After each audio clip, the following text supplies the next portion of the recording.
আজকে আমরা কি শিখবো? সংখ্যা কথায় লেখা। কি লেখা? সংখ্যা কথায় লেখা। কত? 1 থেকে 5। 1 থেকে তাইলে প্রথমে আমরা কি দেখছি? এখানে দেওয়া আছে 1 থেকে 10। কি দেওয়া আছে? 1 থেকে 10। কিন্তু আমরা আজকে কি শিখবো? 1 থেকে 5। কয়টা? 5টা শিখবো। কয়টা?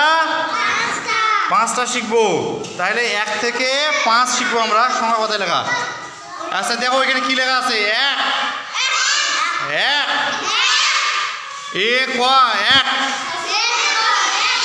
2 10 কে 2 রস্বই 2 10 কে 3 দন্ত ন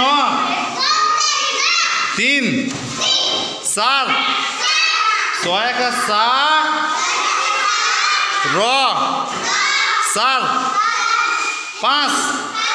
5 পয় চন্দ্রবিন্দু আকার 5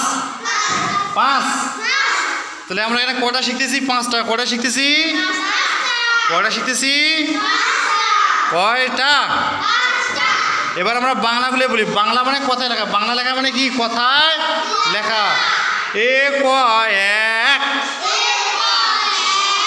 দশকে 2 রস্বই 2 3 তরস্বইকে 3 দন্ত ন 3 4 6 का 7 র 4 5 পয় চন্দ্রবিন্দু আকার 5 তাহলে এই হচ্ছে আমাদের 1 থেকে 5 কি লেখা? কথায় লেখা। কি লেখা? হ্যাঁ, তাহলে আমরা কি বাসায় এগুলো সুন্দর করে পড়বো আর লিখবো। এগুলো বানান করি পড়বো আর লিখবো। তাহলে এগুলো শিখতে আমরা পারবো নাকি? হ্যাঁ, আচ্ছা ঠিক আছে। তাহলে এগুলো পড়া থাকবে। 1 থেকে 5 সংখ্যাগুলো কি করবো? কথায় লিখবো।